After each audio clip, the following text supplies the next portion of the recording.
Hare Krishna. So today's topic is Karma Yoga versus Jnana Yoga versus Hatha Yoga, Ashtanga Yoga versus Bhakti Yoga. Comparing these four processes, comparative analysis of Karma Yoga, Jnana Yoga, Ashtanga Yoga and Bhakti Yoga. And which is the most effective process for us and why.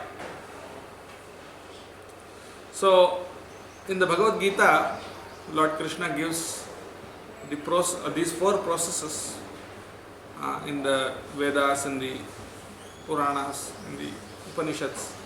All these processes have been given. Now, what is the purpose of all these processes? Karma, Jnana, Yoga and Bhakti. The purpose is actually to take us out of material bondage. Material bondage meaning our attachment to this body. The first lesson of Bhagavad Gita, in the Bhagavad Gita, Lord Krishna first of all explains that we are not these bodies, that we are different from this body. And our real identity is that we are a spirit soul, we are spirit. And this spirit never changes like the body. The body is constantly undergoing change. Like from childhood, our body changes to youth. And from youth, our body changes to adulthood. And from adulthood, it changes to old age. And then finally, death. So in this way, the body is undergoing various changes every day. And as the body is undergoing various changes, the soul does not change. The soul remains the same. And even after death, the body actually takes another form. Like we take another body. We enter into the womb of another mother.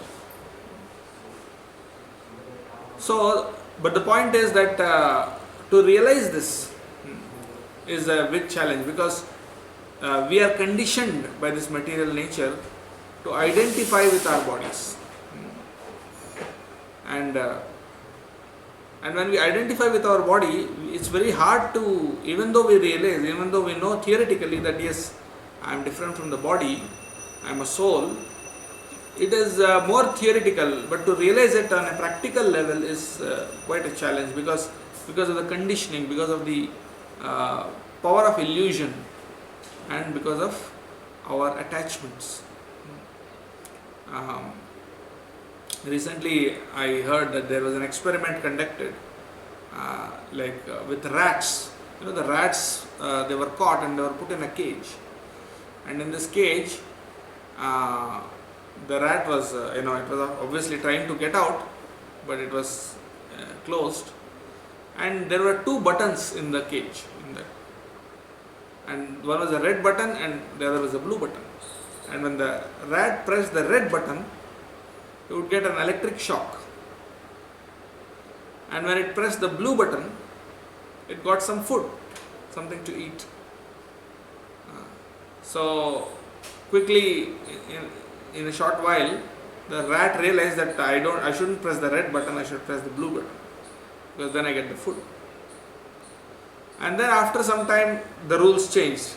It just got reversed. If it pressed the blue button, it would get a shock, electric shock, and if it pressed the red button, it got the food. And then again the rat quickly adapted, and it understood that now I need to press the red one. But again it got changed. In this way they kept on changing the rules of the game. Sometimes it was red to get the food, and sometimes it was blue, and again opposite, vice versa, so on. So in this way,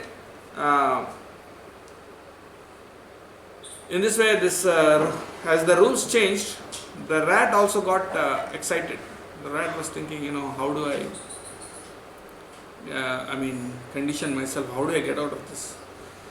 But then it got so excited in the game that even though the cage was open, it was opened after some time, the rat was so involved in that game that he didn't even want to get out. He was remaining in the cage. So the point being, our situation is similar, that we are bound with with these material attachments. But the thing is, that we realize that yes, we are suffering miserably in this world, but we are so involved with this environment that we don't even want to get out. Well, so we don't even want to get out of this conditioning, because we got so involved. Now we know that yes, we all are facing all these miseries with the body. Lord Krishna is explaining, dukkhalayam ashashvatam, this world is full of miseries and it is temporary. We know we all have to get old, we need to get diseased, we need to die and take birth again, and not just once, but keep on doing it again and again and again and again, and we get all these types of miseries from the body and mind, miseries from other living entities, and miseries from natural disasters and natural calamities, all sorts of miseries and anxieties. And Lord Krishna himself is saying that this world is dukkhalayam, it is actually a place of suffering. But still, because of our involvement, we do not want to get out. To illustrate this as another example, like once Indra, the king of heaven, he becomes a hog or a pig. He was cursed to become a pig. And when he became a pig, he was so involved in his position. He had his dozen piglets, and he was roaming in this drain, and so what happened is this the guru of the demigods, Brihaspati, he requested Indra to please come back to his position, can give up this pig life and come back to become Indra. But the pig refused to actually leave. The pig refused to leave, and he's saying that I'm very happy here. But then they try to explain, actually you are Indra, the king of heaven. This is not good for you. But then the pig said, no, I'm very happy, very comfortable. I don't want to get out. And it even said that you are being jealous of me. That's why you are actually trying to pull me away from you. So that's the kind of involvement we are all in. Like everyone is very comfortable, thinking that I'm very happy, just forgetting like that goat or sheep which is about to be slaughtered. It is in the line of slaughter. Every sheep is being slaughtered, sheep or goat, and the next goat is very busy eating the grass. Doesn't realize that I am going to be cut next. So that is the conditioning. Because of the conditioning, because of the bodily identification, we are so much bound in this material world that we don't even want to get out. So therefore, this process of yoga, or these four different methods have been given, karma, jnana, yoga and bhakti, to help us get out of this material bondage. So let us analyze what these processes are actually. The first process is karma. So karma means work, and karma is always done with your body and senses, right?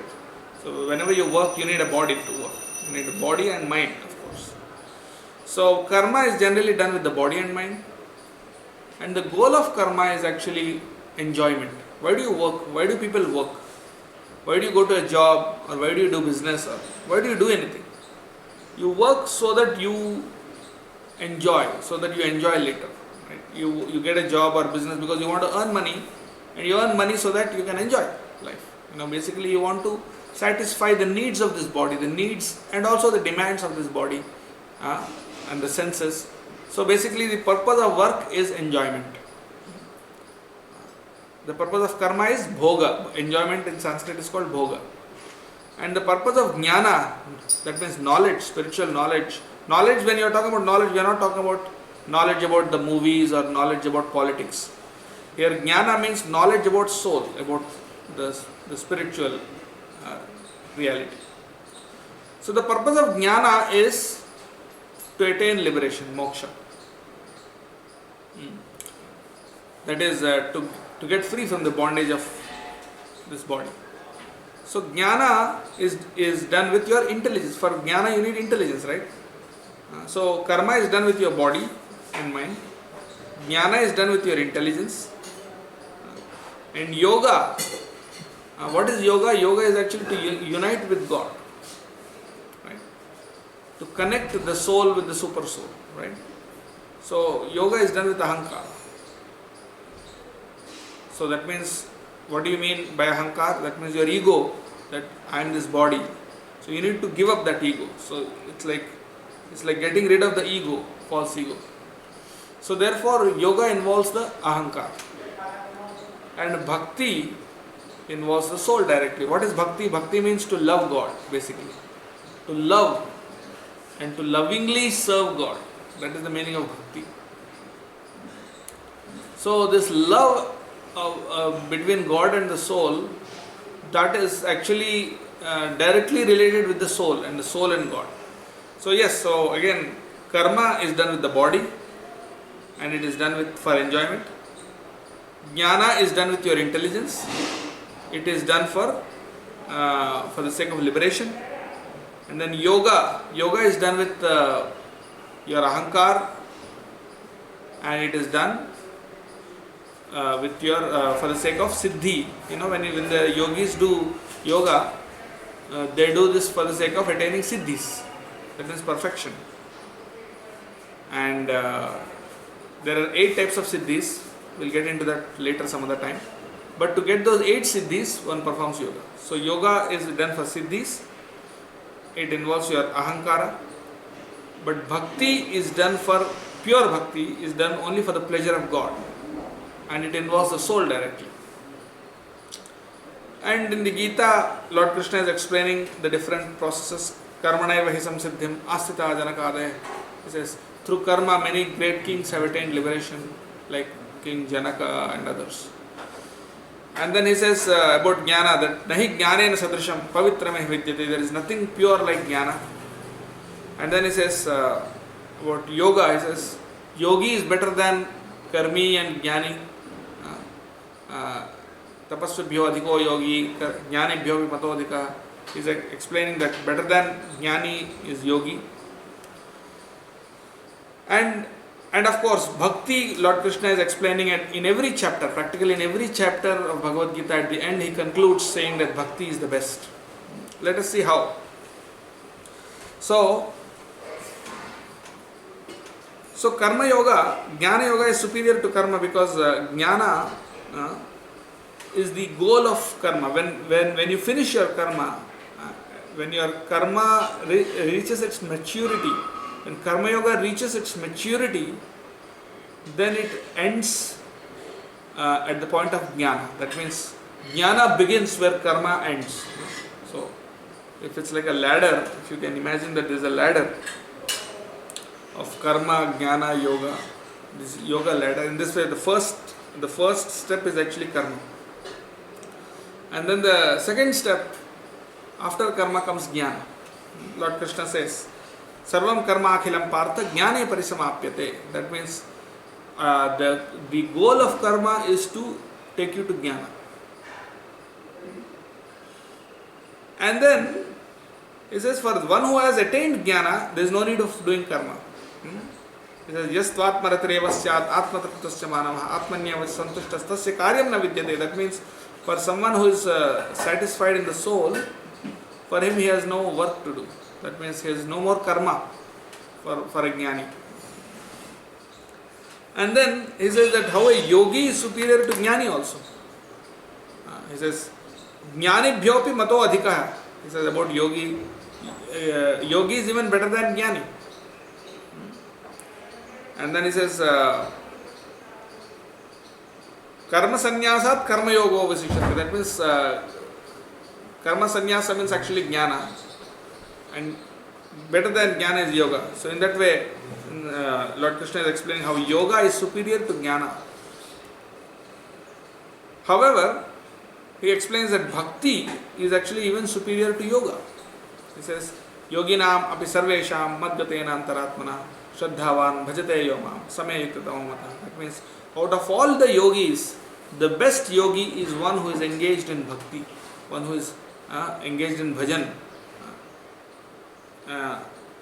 Madgate nantar shraddhavan bhajate yoma.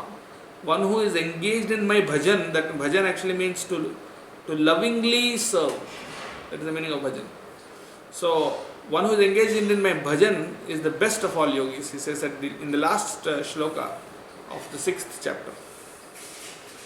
And then many other places he says, Bahunam Janmanam Ante Jnanavan Mam Prapadyate. At the end of many lifetimes, or many births, at the end of many lifetimes, one who has attained maturity of jnana, one who has realized jnana, what does he do? He surrenders to me. That means he engages in my service, my bhakti, basically. And of course, in the Bhagavatam, Lord Krishna explains to Uddhava that out of all these processes, the most pleasing to Lord Krishna and the easiest way to attain God is bhakti. He says, Nasadhayati mam yogo, nasankyam dharma uddhava, naswadhyayas tapastyago, yatha bhaktir mamorjita. And then he says, Brahma bhuta prasannatma, nasochati nakankshati, samah sarveshu bhuteshu, mad bhaktim labhate param. That means Brahma bhuta means, this again in the Bhagavad Gita, Lord Krishna is explaining that one who has realized his spiritual nature. Brahma bhuta basically means one who is situated in the Brahma platform. That means he's realized that he's Brahman. That means different from the body, he's spiritual. When he has realized that he's situated on that realization, Brahma bhuta, he's prasannatma, he's completely satisfied. He's, nasochati, nakankshati, he has no material desires, he has no lamentation, he is free from all these sufferings.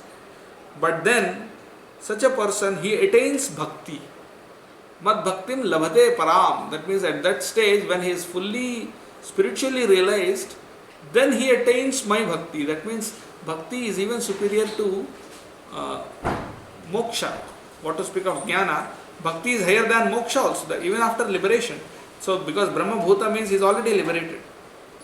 Brahma bhuta is already liberated, but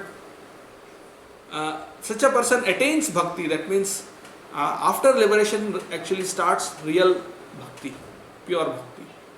So that's what he is explaining in the Gita. To illustrate this, is a very beautiful example, a very beautiful story actually which comes in the Puranas, where Lord Krishna has a headache. Once Lord Krishna in Dwarka, he is suffering from a severe headache. And it's very strange because how can God have a headache? But still, apparently he has a headache and he's like breathing in pain. And all the queens and everyone, they're like, what happened to you? Why are you breathing in pain? What's the problem? He says, I have a severe headache. And it appears like my brains are going to burst out and I may die actually. And all the queens naturally got very worried. And Narada Muni is considered a great devotee of Lord Krishna. He also came there. And Narada Muni actually asked, what's the problem, my Lord? He says, I have this headache. And you are the Supreme Lord, how can you have a headache? But I said, I have it, I am experiencing it. So, you are God, so you should tell us what is the process, what is the remedy? Krishna said, the only remedy for this is actually the dust from the feet of my devotees. If I get dust from the feet of my devotees and you apply that on my head, that would cure my headache. It seemed like rather a simple solution. So obviously all the queens of Lord Krishna in Dwarka and all the other residents of Dwarka, they were great devotees. So Narada Muni said, okay, you heard him, so give me the dust of your feet so that we'll apply it on Lord Krishna's head and his headache could be relieved. They all said, what are you talking, Narada? Does it even make any sense? It's Lord Krishna is the Supreme Lord and he is our master. And we are aspiring to have his the dust of his feet on our heads. And you're talking about I giving my dust of my feet on his head. It's just unthinkable, and it's like abominable, actually. So you don't even mention it. So then Lord Krishna says, okay, why don't you go to the yogis and the jnanis who are like meditating on me in the Himalayas. So then Narad Muni goes to the forests and to the mountains where the yogis are actually meditating probably for thousands of years. They are in dhyana, they are in meditation. And Narad Muni asks him, see, we have a problem here. Lord Krishna has this headache and he needs the dust from the feet of his devotees. Could you please give some of your dust? They said, what? What you are saying doesn't even make any sense. How can God have a headache? And even if he has a headache, he has his own means to get free from that headache.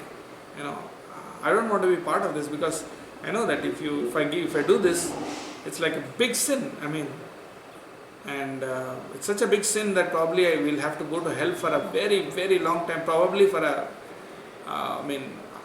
forever practically. It's a very big sin, so we can't even think of that.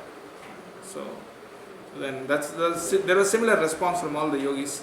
So he again goes back to Dwarka, he tells Lord Krishna, there's no luck anywhere. Lord Krishna says, did you go to Vrindavan? Narad says, no. So why don't you go to Vrindavan? Okay, so then Narad Muni said, alright, so he went to Vrindavan. And as soon as Narad Muni reached Vrindavan, all the gopis rushed to him and said, oh, you must have seen Krishna. Did you see Krishna? Where he is? And he said, of course I saw Krishna. He is in Dwarka. But is he alright? How is he? Actually, he's not well actually. What happened? They said, he has a severe headache. And severe headache? What? Did they try to cure it? Yeah, but actually there's no cure for it. There's only one cure, and that is the feed from his dust of his devotees, and nobody wants to give that, because everyone thinks that he's God, and nobody wants to, be part of that sin of giving his, dust of his feet. So the gopi said, is that all? Okay. Then immediately one of the gopis, she just pulled out her, that cloth, and then she spread it on the ground, and all the gopis got onto it and they just rubbed their feet, and they got all the dust collected from their feet, and they just bound it up and they gave it to Narada and said, go quickly go and apply this on Krishna's head. But Narad Muni said, do you know what you're doing? What you're doing is actually against all the scriptures, all the shastras. All the shastras condemn this severely. And if you do this, there's no hells even mentioned for such kind of a sin that you put your dust of your feet on God's head. It's like probably you have to invent a new hell. And there you have to go forever probably. And it's like it's completely against dharma. You can't even do this. You can't even think about it. But Gopi said, we don't care, we couldn't care less about all this dharma and everything. We just care that, Krishna's headache should be mitigated. Just go quickly, even if it means that we have to stay in hell forever, that's alright, as long as it relieves Krishna of his headache for even a moment. And then Narad Muni goes back, and then, of course, Krishna's headache is relieved. And Krishna, basically through this, he wanted to demonstrate what is the meaning of real, pure bhakti. And one who is engaged in that pure bhakti, he is actually above, or he transcends all the laws of karma and everything. So, and in fact it's even superior to all the dharmas that are mentioned in the shastras, because gopis are clearly saying we don't care for any dharma. The only thing we care for is Krishna. So therefore it is transcendental to all dharmas. So basically, in that way, Krishna is demonstrating how bhakti is superior to all these other processes. And as I said, Lord Krishna explains to Uddhava that nasadhayati mam yogo, you can't attain me by yoga so easily. Na sankyam, not by jnana. Na dharma, that means not even by your dharmic karma, your prescribed karma according to dharma. Na swadhyaya tapastyaga, not by swadhyaya or tapasya or tyaga. Yatha bhaktir mamorjita, as bhakti pleases me. It's like we can take another analogy to illustrate this point. Say say you are suffering in a jail. So you are in a jail, okay, and you are bound up in this jail and you are like suffering. There are different ways you could get out of this jail, like say by your good behavior and stuff like that. The jailer could be impressed by your, good conduct, and he might release you sometime. So that's one process. Or the government could issue some kind of notification saying that okay, we have the Republic Day or Independence Day or some other such event coming up, so we're going to release some prisoners. And then the government order, because of that you get released. And then there's another way is, some city official may have some work with you and he may use his influence to get you out of the jail.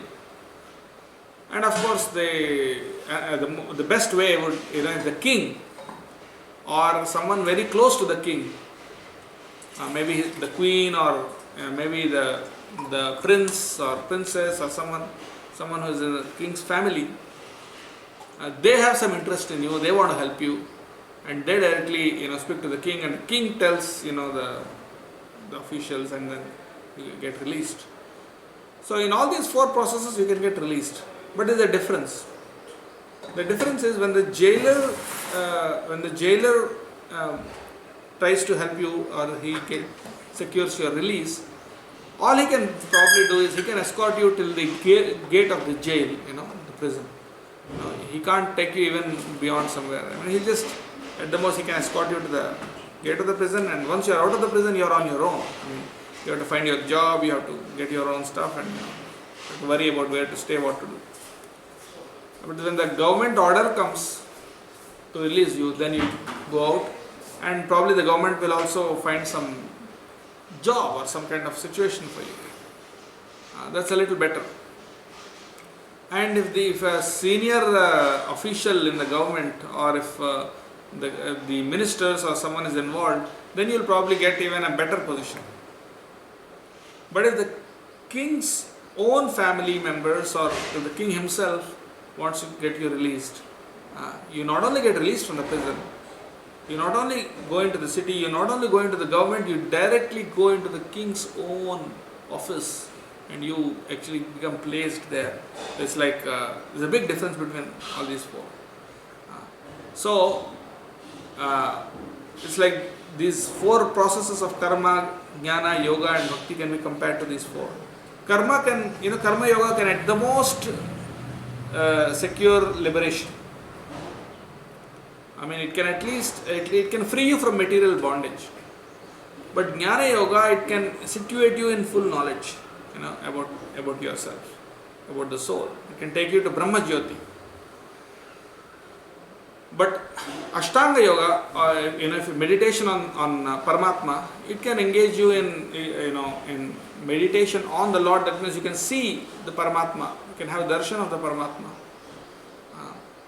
But bhakti actually can engage you directly in the service of God, in the inner courtyard of God's own chambers. So there's a big difference. And also there's a difference in the way you are released. When the jailer wants to release you, it's rather difficult.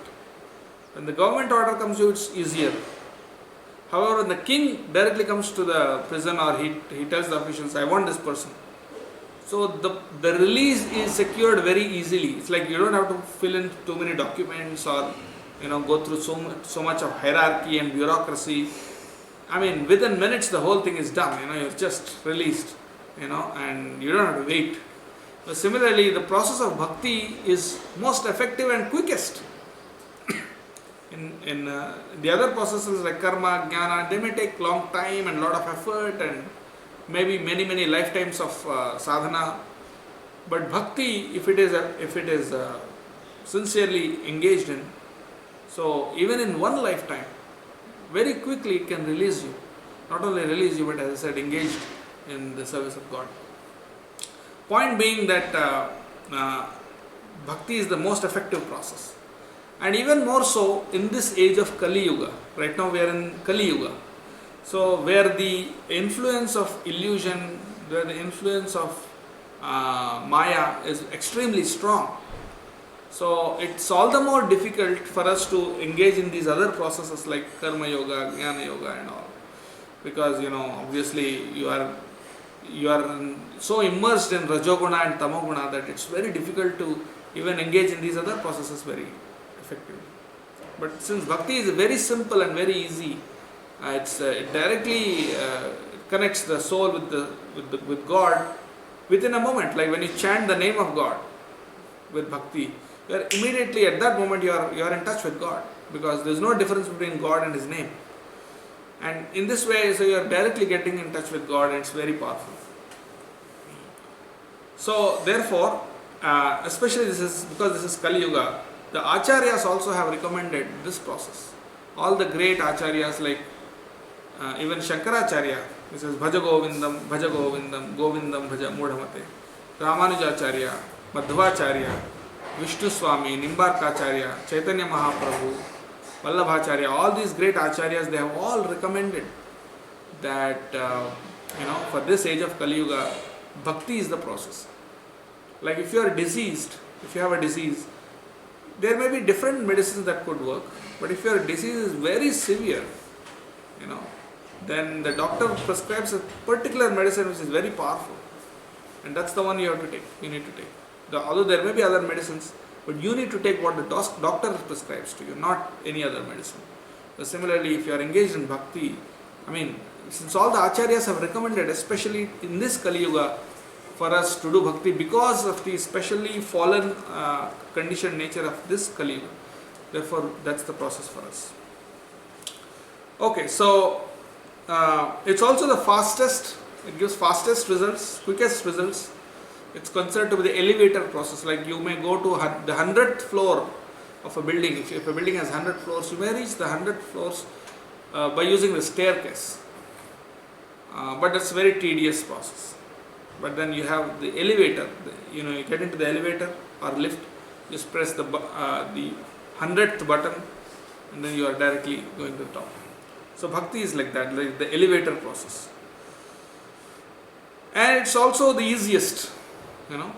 Like you don't need to perform these big yajnas, or you don't need to perform a lot of tapasya. In fact, you don't even need to be very scholarly and study all the scriptures.